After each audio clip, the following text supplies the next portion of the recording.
तो hello guys, नमस्कार। स्वागत है एक बार फिर से हमारे चैनल पे। आई होप कि आप सभी लोग बेहतर होंगे। जी हाँ दोस्तों, आज जो है हम बहुत ही इंटरेस्टिंग वीडियो लेकर के आए हैं और सभी बच्चों के लिए जो है ये बेनिफिशियल है। जैसा कि आपको पता है, एसटीईटी का फॉर्म अप्लाई होना शुरू हो चुका है ना। बहुत सारे बच्चों का कमेंट आया था, बहुत सारे बच्चों का कन्फ्यूज़न भी है कि अप्लाई कैसे करना है। आखिर हम किन बातों का ध्यान देते हुए जो है अप्लाई करें ताकि हमसे कोई गलती ना हो और हम फ़ोन रिजेक्ट होने से जो है हम बच जाएं। तो ये जो है आपको एक बहुत ही इंटरेस्टिंग वीडियो होने जा रही है, जिसमें आप इन सभी बातों को ध्यानपूर्वक समझेंगे और वन बाय वन जो है हम यहाँ पे क्लियर भी करते चलेंगे कि कैसे डॉक्यूमेंट वगैरह अपलोड होगा, कैसे रजिस्ट्रेशन होगा, कैसे फ़ोटो अपलोड होगा, कैसे सिग्नेचर अपलोड होगा, किस तरीके से होगा, है ना। तो इन सभी बातों पे हम लोग ध्यान देते हुए इस वीडियो को एक कंप्लीट सेपरेट वीडियो बनाया गया है, ताकि आप लोगों को कहीं भटकने की ज़रूरत ना पड़े और आप लोगों की तैयारी आराम से चलती रहे। ठीक है, तो हम लोग चलते हैं और अप्लाई कैसे करना है। सबसे पहले हम लोग रजिस्ट्रेशन प्रोसेस करेंगे। तो रजिस्ट्रेशन प्रोसेस करने के लिए सबसे पहले आप लोगों को जो है गूगल क्रोम ओपन कर लेना है। अगर आप फ़ोन में हैं तो फ़ोन में आप अपना गूगल क्रोम ओपन कर लीजिएगा और सर्च कीजिएगा STET अप्लाई। ठीक है, जैसे ही आप STET अप्लाई लिख करके सर्च करेंगे, आपके पास TCS आयोन का जो है फर्स्ट लिंक होगा, जिसमें लिखा हुआ रहेगा BACB स्टेट 2025। ठीक है, इस लिंक पे आप लोगों को क्लिक कर देना है। जैसे ही क्लिक करेंगे, आपके सामने में एक रजिस्ट्रेशन के लिए पेज ओपन होगा और इसको जो है क्लोज कर देना है, इसको भी एग्री कर देना है। ठीक है, अब यहाँ पे आपका रजिस्ट्रेशन पेज ओपन है, जिसमें आप अपना first name, middle name, last name, अगर आपका मिडिल नेम नहीं है तो फर्स्ट नेम और लास्ट नेम। जैसे आपका नाम कुंदन कुमार है तो यहाँ पे कुंदन और यहाँ पे कुमार। ठीक है, उसके बाद डेट ऑफ बर्थ, उसके बाद आपका जेंडर, मोबाइल नंबर, उस मोबाइल नंबर का कंफर्म दोबारा मोबाइल नंबर डालना है, फिर ईमेल आईडी, फिर वही ईमेल आईडी यहाँ और जनरेट ओटीपी पे क्लिक कर देना है। उसके बाद जो ओटीपी आएगा उसको फिल करके आई एग्री, उसके बाद यहाँ पे कैप्चा फिल करना है। कैप्चा फिल करने के बाद उसको री वेरीफाई करना है ना। तो सबसे पहले हम लोग फटाक से ये एक रजिस्ट्रेशन प्रोसेस कंप्लीट कर लेते हैं। ठीक है, तो अभी मैंने जो है रजिस्ट्रेशन प्रोसेस कंप्लीट कर लिया है। उसके बाद हमें जो है मोबाइल नंबर पर, रजिस्टर्ड मोबाइल नंबर पर हमें लॉगिन आईडी और पासवर्ड मिल चुका है ना। सभी आप लोग अपने अपने फ़ोन पर जो है मैसेज चेक करेंगे तो आपको मैसेज आ गया होगा। उसके बाद जो आपको लॉगिन पे क्लिक करना है, लॉगिन पे क्लिक करने के बाद वही आपका लॉगिन आईडी यहाँ पे फिलअप करना होगा।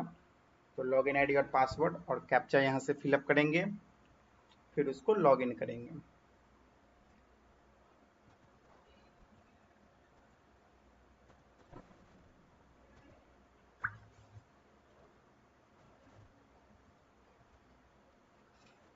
तो जैसे ही हमने जो है हम अपना लॉगिन आईडी और पासवर्ड डालें, हमारा रजिस्ट्रेशन पेज ओपन हो गया, है ना। तो हमने रजिस्ट्रेशन के समय में रजिस्टर किया था। अब हमें जो है क्या करना है, गो टू एप्लीकेशन पे जाना है।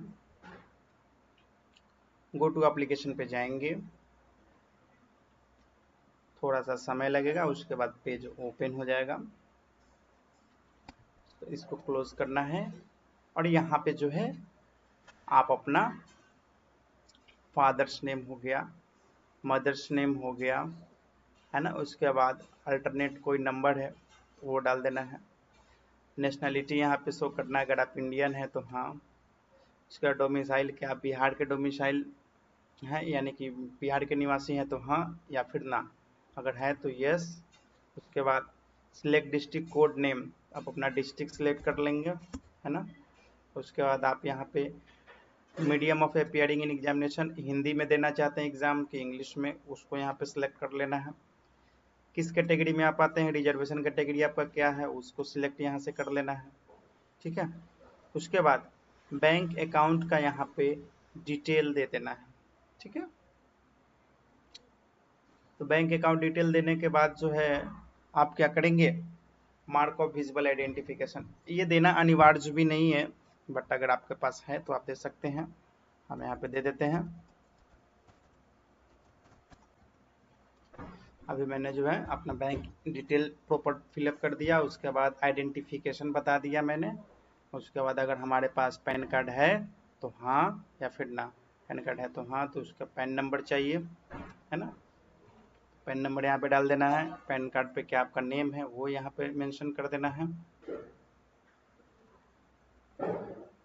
उसके बाद देखिए ड्राइविंग लाइसेंस है तो हाँ, उसका driving licence number, issuing authority का नेम हो जाएगा, ठीक है। उसके बाद do you have voter ID, हाय तो हाँ, नहीं तो नो, ठीक है। उसके बाद पासपोर्ट है तो हाँ, नहीं तो नो। उसके बाद do you have valid photo attached bank passbook, अगर है तो हाँ, नहीं तो नो। हाँ अगर रहेगा तो उस बैंक का पासबुक, उसके बाद account number. Do you have any other valid ID card, government authority अगर है तो उस आईडी कार्ड का टाइप या उस आईडी कार्ड का नंबर यहाँ पे बता देना है, ठीक है। उसके बाद यहाँ पे चेक कर देना है इसको, I am voluntarily submitting my identity proof establish my identity. यहाँ पे आइडेंटिटी जो है आपके द्वारा दिया गया सब सत्य है, इस बात को यहाँ पे चेक कर देना है। उसके बाद सेव एंड नेक्स्ट बटन पे क्लिक करेंगे, ठीक है। सबसे पहले हम लोग जो है उसको फिलअप कर लेते हैं।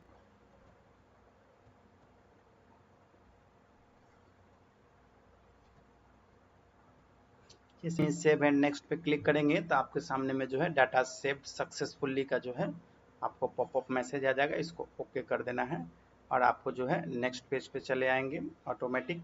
यहाँ पे बताना है अगर आप एक सर्विसमैन है तो हाँ या फिर नो, तो नो सेलेक्ट करेंगे। उसके बाद अगर आप बेंचमार्क डिसेबल कैंडिडेट हैं तो यस, नहीं तो नो, ठीक है, तो नो रहने देना है और सेव एंड नेक्स्ट पे क्लिक करना है और फिर यहाँ ओके कर देना है। उसके बाद आप अपना यहाँ पे प्रॉपर एड्रेस फिल करेंगे, ठीक है। अगर आपका जहाँ रह रहे हैं वो एड्रेस और परमानेंट एड्रेस दोनों सेम है तो आपको यहाँ पे यस कर देना है, ठीक है। तो पहले आप अपना एड्रेस फिलअप करेंगे, आपका जो है परमानेंट एड्रेस भी ऑटोमेटिक फिलअप हो जाएगा, ठीक है। अब यहाँ पे सेव एंड नेक्स्ट बटन पे क्लिक कर देना है, उसके बाद ओके पे क्लिक कर देना है। अब यहाँ पे आपको जो है कम्युनिकेशन डिटेल देना है जिसमें आप अपना मैट्रिक का इंफॉर्मेशन, इंटर का इंफॉर्मेशन, ग्रेजुएशन का इंफॉर्मेशन और पीजी का इंफॉर्मेशन और बीएड का इंफॉर्मेशन। उसके बाद अदर क्वालिफिकेशन है तो वो भी यहाँ पे सबसे नीचे फिलअप कर देना है। इस पेज को थोड़ा सा ध्यानपूर्वक समझना है और हम लोग बारी बारी से जो है सभी डॉक्यूमेंट को जो है हम लोग प्रोसीड करेंगे। आइए चलिए हम लोग देख लेते हैं कि सबसे पहले तो देखिए सबसे पहले हम लोग पेपर सिलेक्ट यहाँ से करेंगे, ठीक है। पेपर में जो है आप पेपर 1 के लिए अपियर है, पेपर 2 के लिए कि दोनों के लिए, जैसा कि आपको बता देना चाहता हूँ। पेपर 1 में आपका कौन कौन सा सब्जेक्ट है आपको पता ही होगा। देखिए आपका पेपर 1 में ये है, हिंदी है, उर्दू है, बांग्ला है, मैथिली है, संस्कृत है, अरबी है, फारसी है, भोजपुरी है, अंग्रेजी है, गणित है, विज्ञान है, सामाजिक विज्ञान है ना। ये आपका सामान्य विषय हो गया, ठीक है। उसके बाद देखिए आप आपका शारीरिक परीक्षा, शारीरिक शिक्षा में यानी फिजिकल एजुकेशन में आपका ये रहा। उसके बाद संगीत विषय हो गया, ललित कला हो गया, नृत्य हो गया, है ना। तो ये सब चीजें हैं। और बात करूं अगर मैं, गणित हो गया, है ना। पेपर 2 में देखिए आपका ये सब सब्जेक्ट हो गया, इसमें आपका सामान्य विषय वही रहेगा, है ना। जिसमें आपका क्या क्या आ जाएगा उसकी बातों को ध्यानपूर्वक समझ लीजिए। इसमें आपका आ जाएगा भौतिक विज्ञान, रसायन शास्त्र, जंतु विज्ञान, इतिहास, भूगोल, राजनीति शास्त्र, समाज शास्त्र, अर्थशास्त्र, मनोविज्ञान, है ना। ये सब जो है आपका सामान्य विषय रहेगा, है ना। जिसमें आप अपना यहाँ पे देखिए कंप्यूटर साइंस वाले के लिए भी है ना। तो ये आपका सामान्य विषय रहा। उसके बाद देख लीजिए आप अपना कंप्यूटर साइंस वाले के लिए यहाँ पे एक अहम बात कही गई है, उनको बीएड का डिग्री देने की जरूरत नहीं है। अगर आप कंप्यूटर साइंस में यहाँ पे कौन कौन सी डिग्री चाहिए जो आप एलिजिबल, आपको कंप्यूटर साइंस से आप अप्लाई कर सकते हैं, इस बात को थोड़ा सा समझ लीजिए। आपको जो है DOEACC है ना, लेवल ए का जो है आप यूनिवर्सिटी से जो है अगर आपने पीजी कर रखा है तो आप यहाँ पे एलिजिबल हैं। उसके बाद किसी मान्यता प्राप्त विद्यालय या AICTE से मान्यता प्राप्त संस्थान से अगर आपने बीटेक कर रखा है कंप्यूटर साइंस से, या फिर IT BSc IT कर रखा है, तो भी आप यहाँ पे एलिजिबल है। उसके बाद देखिए आपको यहाँ पे एक चीज थोड़ा सा बच्चे लोगों को यहाँ पे कंफ्यूजन ये हो रहा है कि थोड़ा हिंदी में जो दिया हुआ है वो थोड़ा सा कंफ्यूजन क्रिएट कर रहा है। तो आइए देखिए उसको हमने जो है इंग्लिश में कन्वर्ट कर रखा है। अब यहाँ से देखिए आपको प्रॉपर समझ में आएगा कि कंप्यूटर साइंस वाले को क्या चाहिए अगर जो पेपर 2 में अप्लाई करना चाहते हैं।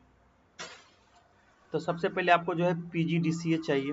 ये PGDCA क्या होता है, किसमें सबमिट करना है, क्या हम पीजी वाले में लगाएंगे कि अदर वाले में लगाएंगे। तो मैं आपको क्लियर कर देना चाहता हूँ कि PGDCA का जो सर्टिफिकेट अगर आपके पास है तो उसको जो है अदर में लगाएंगे, यानी कि यहाँ इसमें ये जो सबसे नीचे आपका अदर क्वालिफिकेशन है उसमें PGDCA का लगेगा, ठीक है। और यहाँ पे पीजी का डिग्री लगाना है ना। और पीजी क्योंकि इसमें जो है PGDCA आर्ट वाले भी कैंडिडेट कर सकते हैं, साइंस वाले भी कैंडिडेट कर सकते हैं। तो जो बच्चे ने अगर पीजी कर रखा है आर्ट्स से लेकिन उसके बाद उन्होंने PGDCA कर रखा है तो वो पेपर 2 के लिए एलिजिबल है और अदर क्वालिफिकेशन में PGDCA का डिग्री डालेंगे और पीजी का डिग्री जो है पीजी वाले में डाल देंगे, ठीक है। कंफ्यूजन क्लियर हो गया। उसके बाद बीटेक वाले आप अपना जो है पीजी डिग्री में डाल दीजिएगा ग्रेजुएशन वाला में, ठीक है। बीटेक तो ग्रेजुएशन होता है तो बीटेक वाले उसमें डाल देंगे। उसके बाद देखिए अगर आपने पीजी कर रखा है कंप्यूटर डिप्लोमा से, है ना, और बीटेक, तो बीटेक ग्रेजुएशन वाले में आपको जो है बीटेक वाला डाल देना है और पीजी वाले में आपको अपना पीजी वाला डाल दीजिएगा। अगर आपने एमसीए कर रखा है तो कोई झंझट ही नहीं है, आपको पीजी वाले में जो है एमसीए का डिग्री डाल देना है, ठीक है। उसके बाद अगर आपने बीसीए कर रखा है ना, तो आपको अपना बीसीए का सर्टिफिकेट ग्रेजुएशन वाले में डालना है। उसके बाद देखिए यहाँ पे PG graduate diploma in computer science from recognised university, master diploma in any subject है। अगर आपने डिप्लोमा कर रखा है पीजी में कंप्यूटर साइंस से तो आपको जो है अदर क्वालिफिकेशन में वो डिप्लोमा डिग्री डाल देना है, पीजी वाले में पीजी डिग्री डालेंगे और ग्रेजुएशन वाले में ग्रेजुएशन वाले डिग्री डालेंगे, है ना। तो इस तरीके से जो है आपको यहाँ पे बात समझ में आ गया होगा कि हमें कौन सी डिग्री कहाँ पे अपलोड करना है, ठीक है। चलिए अब जो है यहाँ पे सब चीजें फॉर्म फिलअप करना है, कर लेते हैं।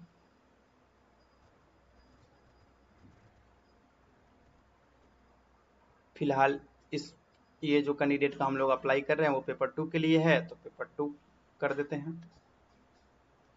तो पेपर 2 में देखिए इतना सारा सब्जेक्ट है। अगर आप पेपर 1 का देखना चाहेंगे तो पेपर 1 में भी इतना सारा सब्जेक्ट है, ठीक है। इस चीज़ों का आपको ध्यान देना है। पेपर 1 या फिर अगर दोनों में अगर आप अप्लाई करना चाहते हैं तो यहाँ पे बोथ पे कर देना होगा, पेपर 1 पेपर 2, ठीक है। फिलहाल पेपर 2 के लिए और कंप्यूटर साइंस के लिए हम लोग करेंगे तो यहाँ पे कंप्यूटर साइंस, ठीक है। और यहाँ पे इंफॉर्मेशन देना है, इंफॉर्मेशन फिलअप कर देंगे।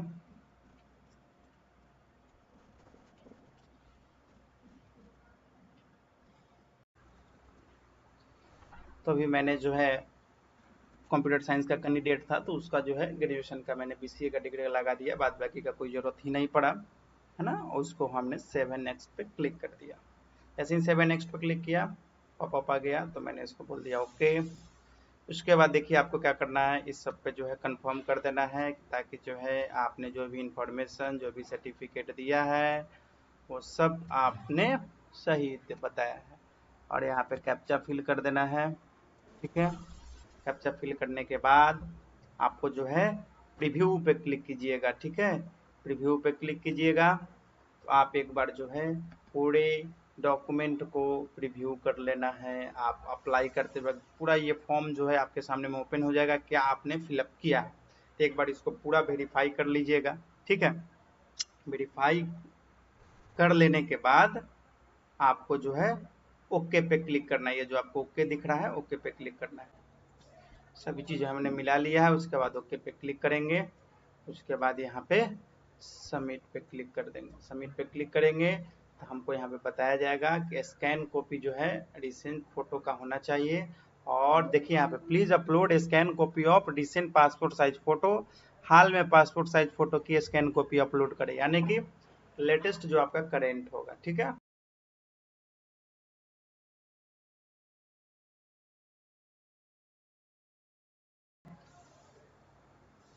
तो अभी हमें जो है डॉक्यूमेंट अपलोड करना है जिसमें रिसेंट पासपोर्ट साइज फोटो होगा, है ना।